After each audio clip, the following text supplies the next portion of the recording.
You have already talked about how community leaders have been and local people have been roped into this kind of colonialist system of land control. But previously, you said to me something more specific about how university educated Africans and Kenyans in particular are co-opted by NGOs to work for ecology and conservation, but they are acting against their own communities. And maybe in some ways this is some kind of emulation of the middle classes, the kind of alienated middle classes of Europe and America. I mean, this is kind of happening in Africa or in Kenya now. Can you speak a little bit more about that? Yeah, so like I said, I started working in the conservation sector when I was quite young, just immediately after university. And is when I realized that even the concept of conservation is a Western concept. So, and actually there is a book by one person who was the director of Kenya Wildlife Service after the first director, called David Weston. David Weston said that wildlife was a white man's game. It was wildlife. It was white people who were the hunters. It was white people who ran the hunting camps. It was white people who managed the national parks and reserves.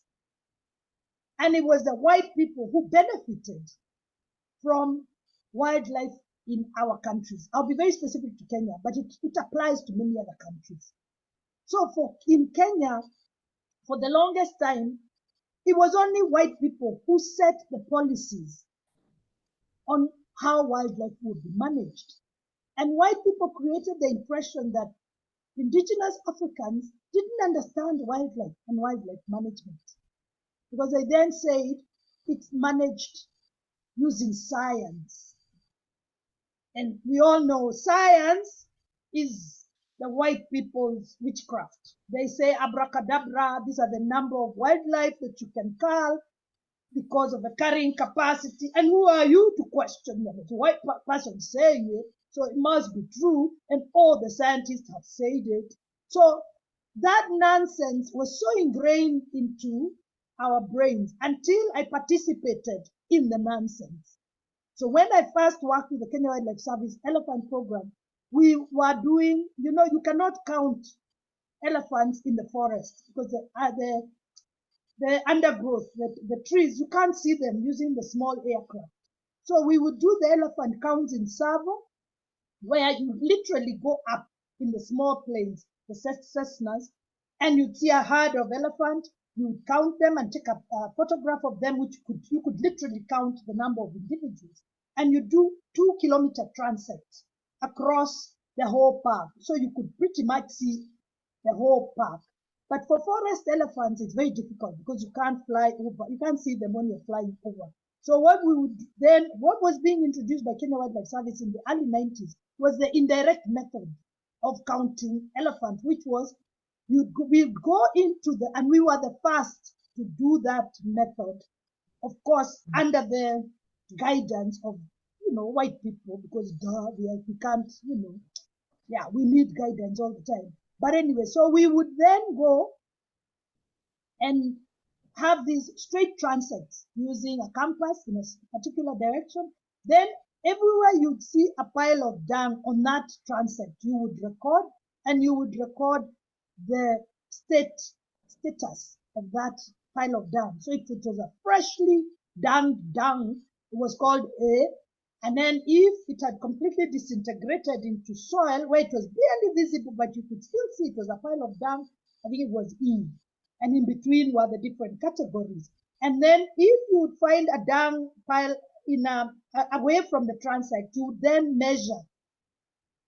And you would measure if it was 1 meter, 2 meters away. So you do that. And basically what that is supposed to give you, if you do enough transects in a big forest like Mount Kenya forest, it gives you what is called the dung density. Then you would then get the dung density. Then you put it into a formula which included the number of times an elephant defecates per day.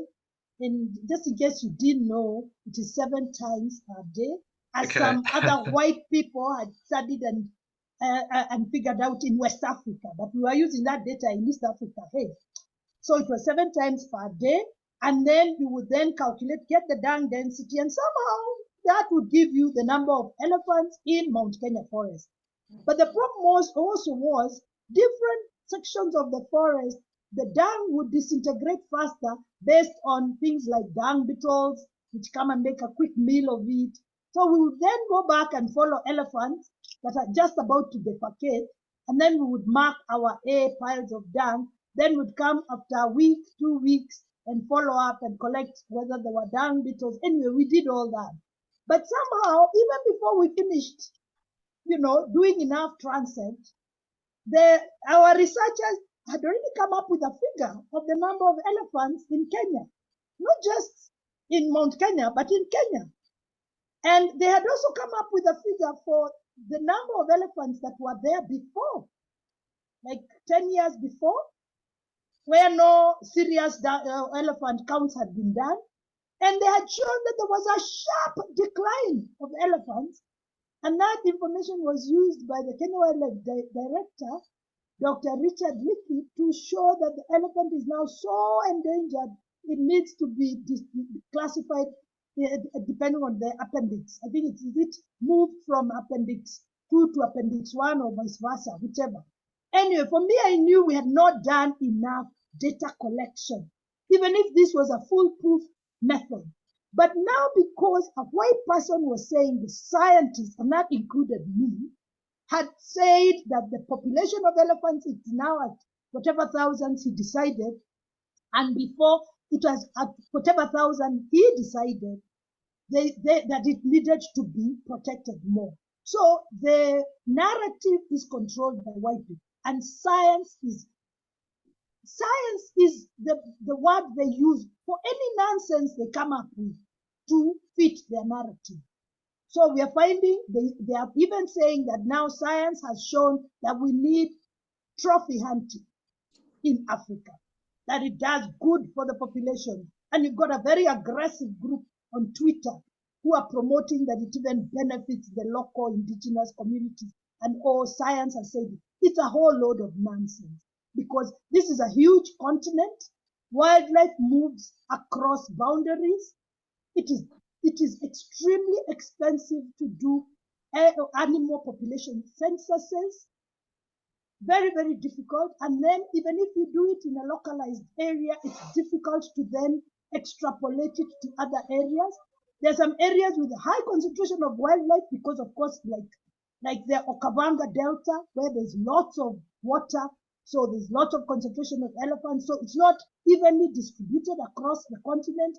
But somehow, when they do some similar research in a little place in Tanzania, they can then extrapolate and say, we need to bring mentally ill psychopaths who kill hapless wild animals for fun because we need them.